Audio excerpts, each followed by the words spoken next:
So I got a post on Connect.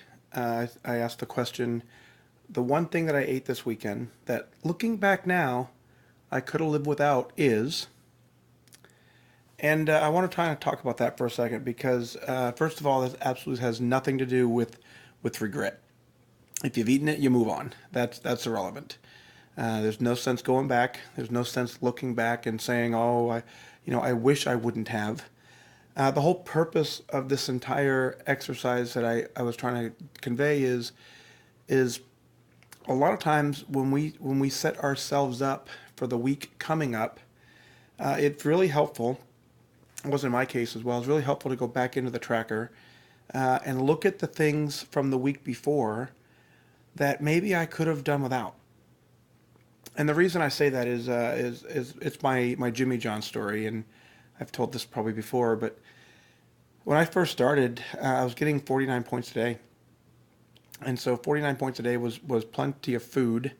And every time I lost I was at 10, 12 pounds or so, you'd lose a point.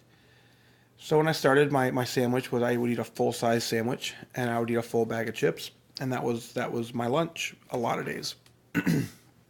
So what happened is I was losing points. I had to slowly start figuring out where I could save some points in the tracker. So what happened was is as I started losing 3, 4, 5 points, if I tracked everything and put everything in the tracker, I was able to look back at the tracker when it came to dinner time. When I was down to 4 or 5 points for dinner, I would look at the tracker and go, man, if I didn't have that 8 point bag of chips, I could have 12 points for dinner still. So it wasn't that I regretted eating the chips, never, right? But I had to learn that eating them had a consequence, and that consequence was I couldn't have dinner. So the whole point of the question, and it's funny as I was read through some of the, I'm an iPad guy, but as I read through some of the comments, it's most everything in here are things that we know are extra points. So, my favorite one is, in no particular order, right? But my favorite one is Doritos, definitely Doritos, right? So, nowhere, there's no regret with eating them. They're good. I still, no, I haven't had them in a while. I thought I had, but I hadn't. But kind of do. I kind of want them. But when those pop into your tracker, if you honestly track them, and you're out of points for tonight, or you're going to be out of weeklies, that's something that the next time that pops into your brain, you can say, you know what? I don't want them. It's not that I ever regret having them. I just don't want them now because I'd rather have dinner. Or I have bigger goals. I'd rather reach goal. I'd rather reach my lifetime status. Or I'd like to see what the scale looks like this week if I get a blue dot.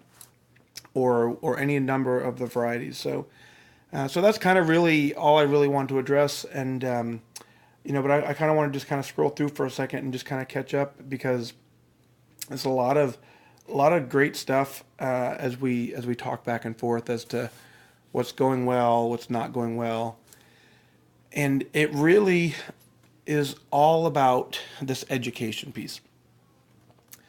People ask me all the time, how did I do it? And of course, I never answer with luck, right? Had nothing to do with luck. It was focus and planning. So my ability to focus and my ability to plan is what got me through. So I think every program out there works. It doesn't have to be Weight Watchers or, anything that you can focus that intently on is going to work for you. It just so happens that the way I need to eat, I needed to learn how to eat. The only plan I understood was Weight Watchers because it taught me how to eat. So that's what this whole thing does, right? Is so that we are sitting here looking at the things that we're eating and we're learning at what consequence those have and then determine if that aligns with our goals or not.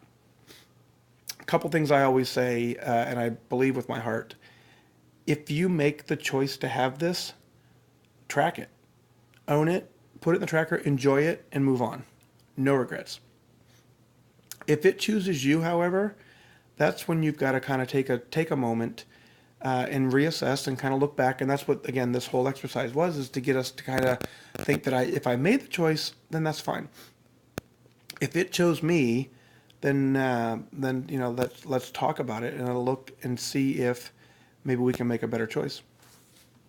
A perfect example is my airplane story too.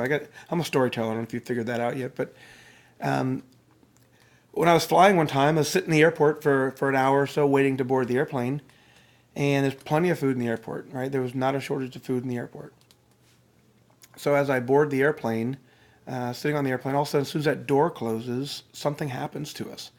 And I guess we get all crazy, and the flight attendants walk down the aisle, and they have pretzels and soda and whatever else they have. And I watched person after person after person just gradually just accept the pretzels or trail mix or whatever it was.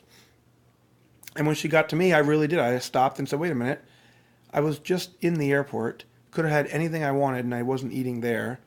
Why would I purposely grab and accept this bag of pretzels? I didn't ask for them. I didn't press the call button hoping to get pretzels.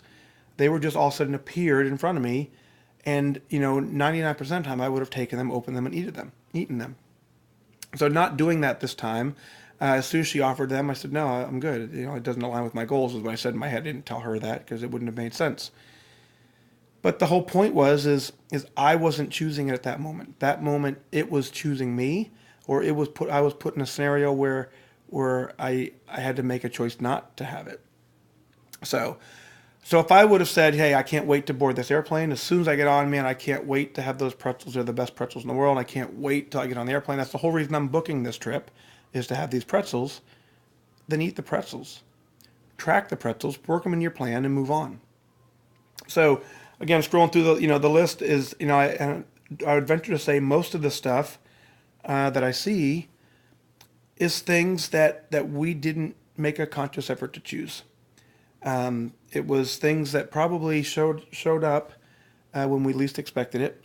Our willpower was down, and all of a sudden, boom, we pop it in out of a habit. So it's that habit that we've got to break, and then the only way to break that habit is to recognize where the dangers are, recognize the feeling that we have when we make a choice that we can look back later and say, "Oh, I probably could have made a better choice." So not about regret, all about moving forward in an educational manner. So hope that helps. It's kind of the mindset that I used to get there. And for those of you who are doing well on plan, which is every one of you if you're watching this because your mind's still in the game and that's what the plan is, good job. Proud of you. It's so fun being on this journey with you. It really is. And I put earlier on Connect, my entire life is different. My entire life has changed, and it all started because I dared to just break some of the habits that I had that were not getting me to where I needed to be.